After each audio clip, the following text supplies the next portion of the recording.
Narasumber kita yang ketiga, tokoh flamboyan ini, Pak Ganjar Pranowo. Semua daerah terpukul, bahkan ada lockdown yang mengurangi tingkat penyebaran pandemik yang mengamuk.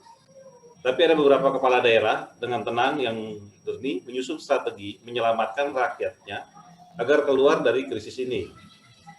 Beliau adalah tokoh media darling, banyak media yang mengutip strategi beliau dalam penanganan pandemi. Beliau bersama Presiden Jokowi sangat kompak bahu-membahu mengatasi situasi yang sulit ini.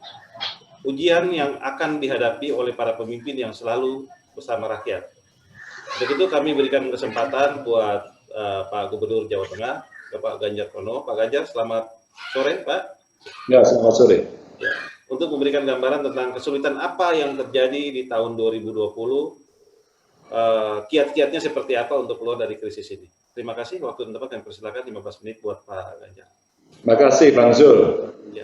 Bung Aidil, terima kasih teman-teman semua yang hari ini ikut. Assalamualaikum warahmatullahi wabarakatuh.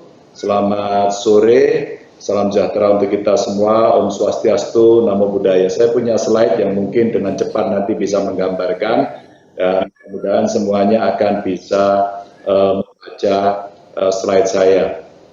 Bisa di full screen. Baik, ini kira-kira kalau kita bicara kaleidoskop 2020, pandemi, resesi, dan radikalisme. Saya ambil tiga isu ini karena sebenarnya dalam konteks pandemi ini banyak free rider, mereka yang para penumpang gelap, dan itu tentu kita butuh satu sikap politik untuk meyakinkan bahwa Pak Presiden membawa sebuah keputusan mesti didukung dan mesti pada jalan yang lurus begitu. Lanjut. Nah, kalau kita melihat perkembangan COVID di Jawa Tengah, in case ini saya sampaikan, ini tinggi sekali. Data saya ini lebih tinggi dari data nasional, Anda catat ya. Data saya lebih tinggi dari data nasional. Kenapa ini saya garis bawahi?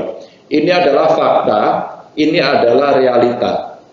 Dan inilah pesan moral yang bisa kita berikan kepada publik, bahwa kita semua mesti hati-hati. Pemerintah saja melaksanakan ini tidak mungkin, maka dukungan kawan-kawan forader untuk melakukan satu sosialisasi terus-menerus, dan kita sendiri mesti aware. Kita sendiri juga harus mesti paham kira-kira apa sih yang mesti kita lakukan dari diri kita masing-masing untuk bisa berkontribusi mencegah wabah ini agar tidak menular lebih panjang, lebih banyak. Maka teman-teman yang saya lihat di gambar ini, kalau Anda di sekitar kiri kanannya terlalu dekat dan tidak pakai masker, tolong dipakai maskernya. Yang kerumunan banyak itu, tolong juga dipakai maskernya, semua berjarak. Ini simple, karena itulah sebenarnya yang terjadi. Saya tidak peduli pada siapapun, pasti saya ingatkan ketika saya melihat seperti ini.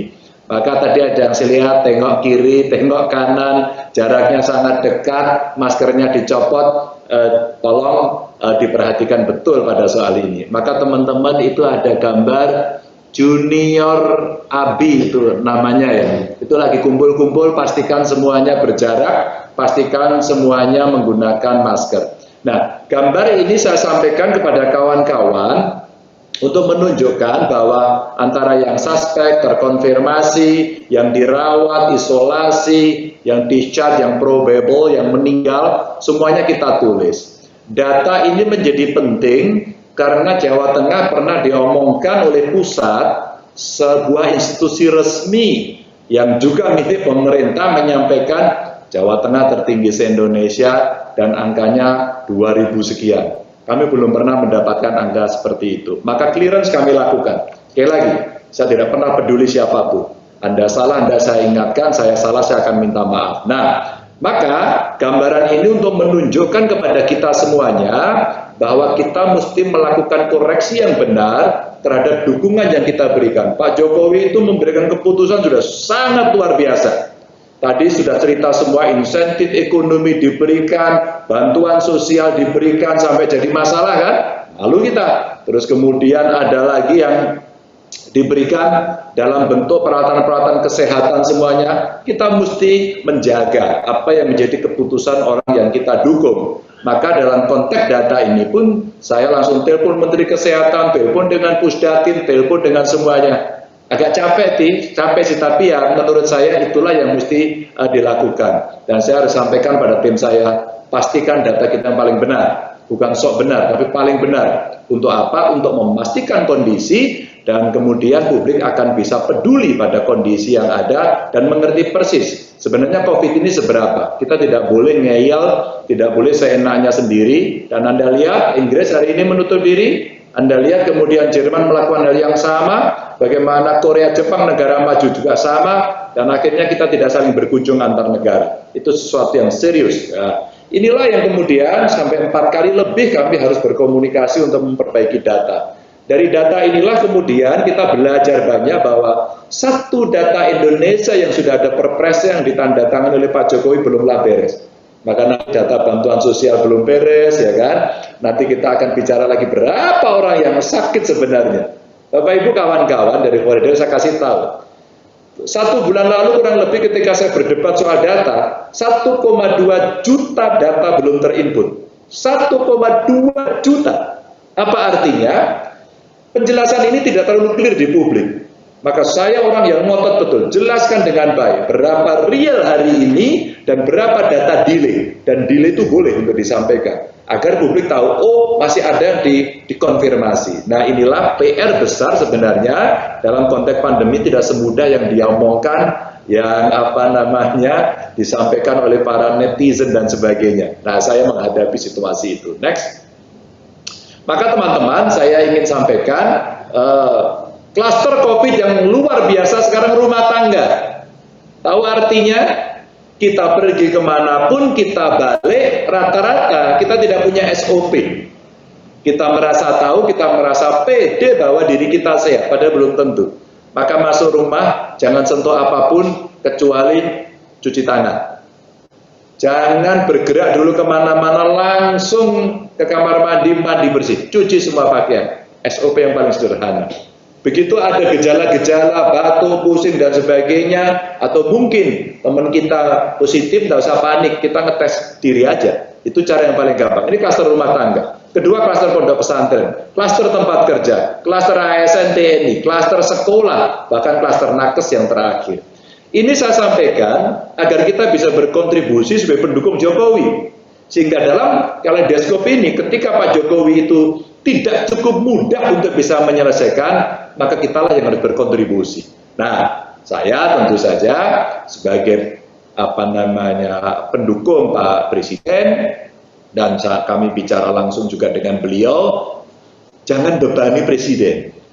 Jangan terlalu banyak minta sama Presiden. Ini saya sampaikan pada kepala-kepala daerah. Tapi kita sendiri yang harus punya inisiasi agar kita bisa mencari pemecahan, mencari jalan keluar. Ini yang coba kita dorong. Lanjut. Maka dari klaster saya ingin menjelaskan yang berikutnya adalah, boleh next? Boleh next? Oke, rupanya ada sedikit persoalan. Kalau kemudian kita sampaikan dari klaster ini, maka bagaimana kita bisa menyerang, kita bisa nyerbu begitu, agar kita bisa mencarikan solusi-solusi yang paling baik. Hari ini tes kita sulit sekali. Hari ini kita cari antigen lah, antibody lah, PCR dengan reagen, dengan swab test yang tidak terlalu mudah. UGM menemukan hari ini dengan Ginos. Hanya cukup beberapa menit saja hasilnya ada. Dan tahu nggak teman-teman harganya? Hanya 15 sampai 25 ribu rupiah. Tidak mahal. Dan harganya satu alat hanya sekitar 60 jutaan. Maka saya borong yang pertama. Kenapa ini harus saya sampaikan sama teman-teman semuanya? Agar ada produk merah putih. Ada. Kenapa kita tidak pakai? Kenapa kemudian kita memilih yang lain? Ini dukungan-dukungan yang harus bisa kita berikan kepada yang lain. Next. Oke, masih ada kesulitan, langsung aja, nggak usah pakai itu, nggak apa-apa. Baik, mudah-mudahan bisa terbaca. Kemudian ada kepanikan di tingkat publik. Apakah ruang isolasi cukup? Apakah tempat ICU cukup? Maka kita genjot. Pak Ganjar kurang, beritanya menyeramkan. Ya kita tambah, nggak usah panik, don't be panic. Langsung saja kita kerjakan. Kabupaten kota rumah sakit yang tidak bisa, angkat tangan. Laporkan pada saya sambil alih. Jangan kemudian menjadi pelayan masyarakat leda-lete, kemudian minta dilayani di tengah pandemi yang rakyat membutuhkan itu. Tidak bisa.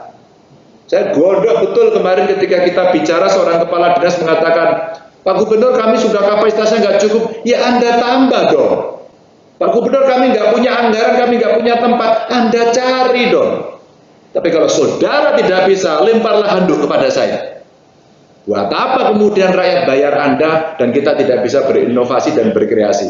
Ini kejengkelan saya yang saya tunjukkan. Maka ketersediaan itu memberikan gambaran kepada kita, bagian terakhir yang tersedia itu sebenarnya itu menunjukkan bahwa masih ada, nggak usah panik begitu. Lanjut.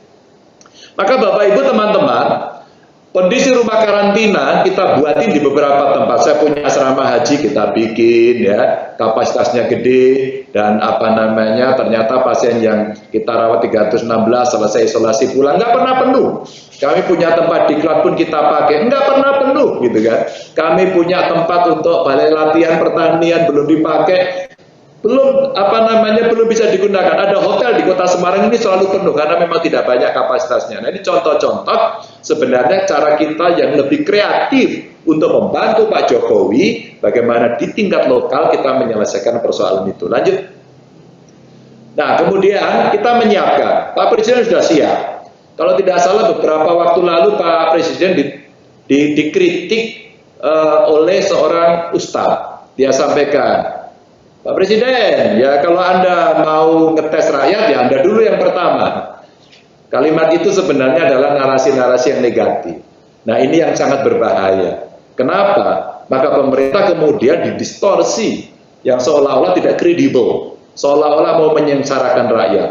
Maka kemudian mestinya banyak di antara kita, mungkin teman-teman forwarder yang bisa membantu berkomunikasi dengan masyarakat. Ya, vaksin ini masuk tidak tiba-tiba. Pasti ada proses scanning, uji, verifikasi, dan seterusnya. Masa kita seolah-olah tidak punya data science, kita tidak punya ilmu pengetahuan yang cukup, kita seolah-olah tidak punya pakar, no way. Ya, maka Pak Presiden mengatakan merespon soal ini. Yang kedua juga diminta, Pak Presiden, jangan bayar dong gratis. Dua-dua tantangan yang diberikan oleh Ustadz itu dimakan sama Pak Jokowi, dilayani oleh Pak Jokowi. Apa kata beliau? Saya yang pertama, dan akan saya gratiskan. Sayang Bapak Ibu teman-teman, dia yang mengkritik tidak kemudian bilang terima kasih, mohon maaf. Narasi-narasi negatif inilah yang membuat panas suasana, yang kita harapkan nanti kitalah yang bisa membantu untuk bisa meredam. Nah, mana yang kemudian akan menjadi sasaran pertama? Tentu tenaga kesehatan, baik sipil, TNI, Polri, anggota BPJS, terus turun Satpol PP sampai tingkat bawah. Nah, kira-kira kita butuh kurang lebih 21,2 juta yang nantinya mesti disampaikan. Saya ditanya juga sih, Pak Ganjar siap nggak untuk yang pertama? Saya tidak masuk kategori ini. Saya entar-entar aja. Tapi kalau tantangan Anda ini seolah-olah Anda mengatakan bahwa kami takut, oh tidak, kasih saya yang pertama. Bapak Ibu teman-teman, dalam konteks kita berbicara leadership dalam kondisi kedaruratan, bukan ngawur sih. Maka kita mesti menghitung dengan sangat presisi, dengan data sains, dan mendengarkan apa kata ahli untuk kita berani mengambil sikap itu. Tentu seorang pemimpin punya risiko. Maka Pak Jokowi dalam konteks pandemi ini dahsyat beliau. Dengan sabar, dicacam maki sabar, dan beliau terus saja maju. Bahkan pengganggu-pengganggunya mereka diambil betul satu sikap yang sangat tegas. Maka kalau boleh saya sampaikan, mohon maaf kalau kemudian ada yang tidak sepakat, tapi kalau sepakat, silakan Anda mendukung. Hari ini FPI dibubarkan. Hari tidak boleh ada kegiatan. Itu risiko yang menurut saya luar biasa. Ini menurut saya berita baik, menurut saya. Tapi mohon maaf, mungkin di antara forwarder ada yang anggota FPI, boleh angkat tangan? Nggak ada. Nggak ada, Pak. Oh, nggak ada, syukur, alhamdulillah. Lanjut. Kita anti FPI semua ini. Terus kemudian, nah ini perlu pionir dari vaksinasi. Siapa? Perlu tokoh agama, perlu tokoh masyarakat, perlu organisasi profesi kesehatan, perlu pimpinan perguruan tinggi. Gampang? Oh tidak. Bapak Ibu teman-teman, saya kasih tahu ya. Suatu ketika di Jawa Tengah ada ulama yang sangat besar akan merayakan hari keagamaan. Bagaimana caranya saya harus memohon kepada beliau agar tidak dilaksanakan. Itu proses yang sangat panjang. Dan ulama ini tokoh besar nasional dan internasional. Saya datangi, saya sowan beliau. Saya cium tangan beliau. Agar apa? Agar tidak terjadi seperti yang terjadi di Jakarta. Kenapa ini saya sampaikan pada teman-teman?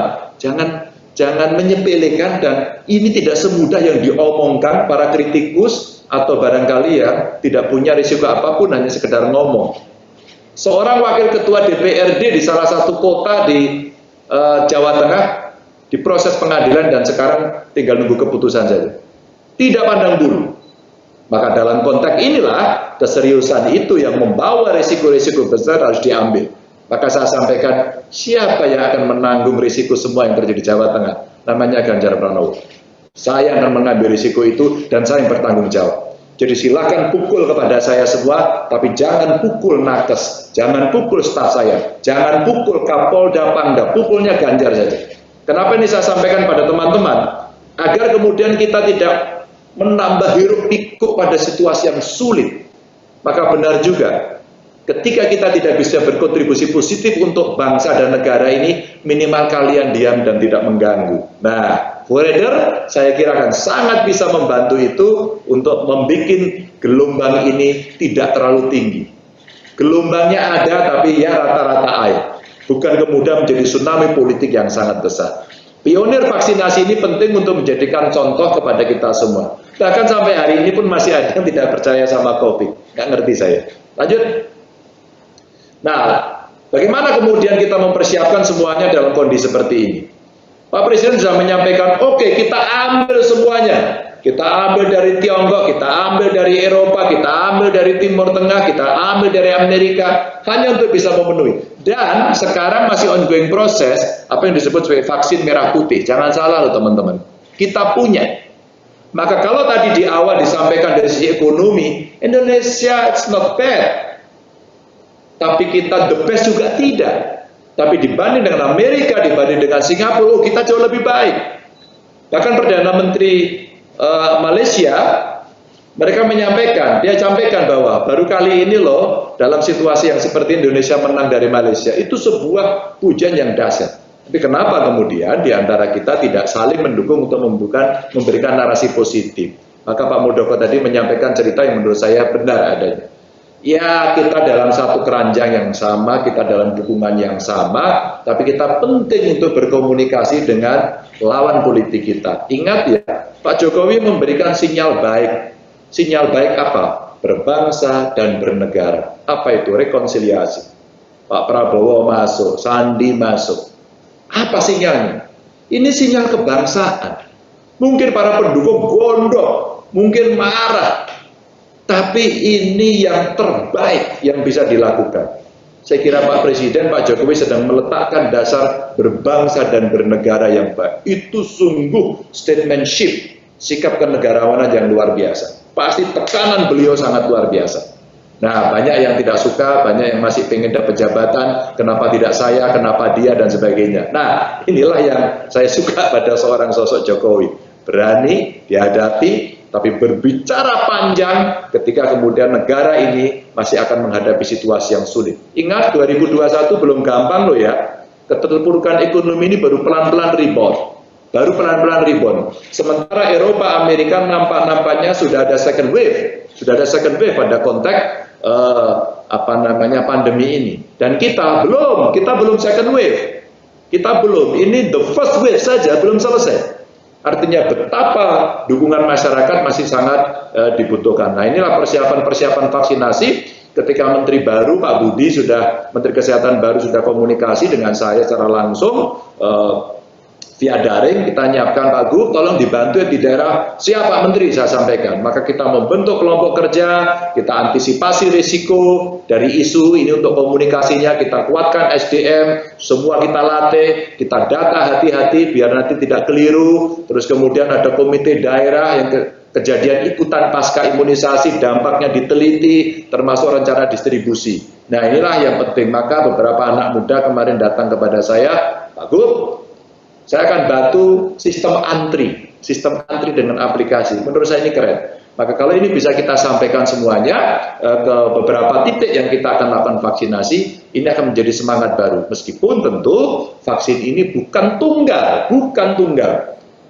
Ini salah satu saja. Yang lain adalah pakai masker, cuci tangan, dan jaga jarak. Dan itu vaksin yang paling baik yang hari ini sudah kita miliki. Di luar vaksin yang akan disuntikkan ke tubuh kita semuanya. Lanjut. Nah, ada dampak negatif ini terhadap kinerja perekonomian, permintaan anjlok, penawaran anjlok ya. Terus kemudian pengeluaran pemerintah turun, investasi turun, ekspor turun, semuanya turun. Nah, pertumbuhan ekonomi merosot, pendapatan daerah juga merosot, kemiskinan naik, pengangguran naik, kesejahteraan rakyat menurun, potensi gejolak sampai pada radikalisme. Social unrest bisa terjadi. Ini map, ini gambar yang saya analisis dari kondisi yang terjadi pada hari ini. Tidak mudah memang, dan ini situasi yang paling sulit yang pernah saya hadapi selama saya terjun dalam dunia politik. Dan saya kira tidak hanya saya, hampir semua kawan-kawan saya merasakan hal yang sama. Tapi disinilah ujian kita, teman-teman. Bagaimana kemudian ketika saya mendatangi asrama-asrama mahasiswa dari seluruh Indonesia, orang yang tidak suka kepada saya akan mengatakan Ganjar sedang pencitraan. Tapi tahukah, ternyata begitu saya bertemu dengan mereka, yang terjadi adalah orang-orang menyampaikan salam, mereka tersenyum, mereka hangat, dan kita tidak pernah berbicara apa sukumu, apa agamamu, apa status sosialmu, apa partaimu, enggak peduli. Yang adalah kemanusiaan yang adil dan beradab. Teman-teman, jangan salah ya, kalau hanya membangun citra gampang-gampangan sudah, seolah-olah kita pamer data, no way buat saya. Saya kejar terus bagaimana kita melakukan testing, dan alhamdulillah di luar DKI, tentu DKI tidak bisa jadi ukuran buat perbandingan, penduduk-penduduk besar, Jawa Tengah testing yang tertinggi, dan kami tidak pernah berhenti. Kami kejar terus agar kita bisa tahu seberapa sebenarnya rakyat kita, rakyat kami yang ada di Jawa Tengah itu terpapar. Lanjut, pertumbuhan ekonomi turun ya, dan Anda boleh lihat pada triwulan yang sekarang, mulai dari kita tumbuh 5, kemudian jatuh kepada 3, dan sekarang mulai bisa membaik. Reboundnya sudah ada. Inflasi rendah sekali. Artinya inflasi yang sangat rendah juga berbahaya. Karena apa? Daya belinya nampaknya juga turun. Lanjut. Kemudian investasi juga dari 2019 menurun. Meskipun target kita perkecil dan mencapai target, tapi belum bisa mengimbangi kondisi sebelum pandemi. Dan kemudian realisasi investasi kita juga sama, menurun, namun yang menarik, penanaman modal dalam negeri kita naik.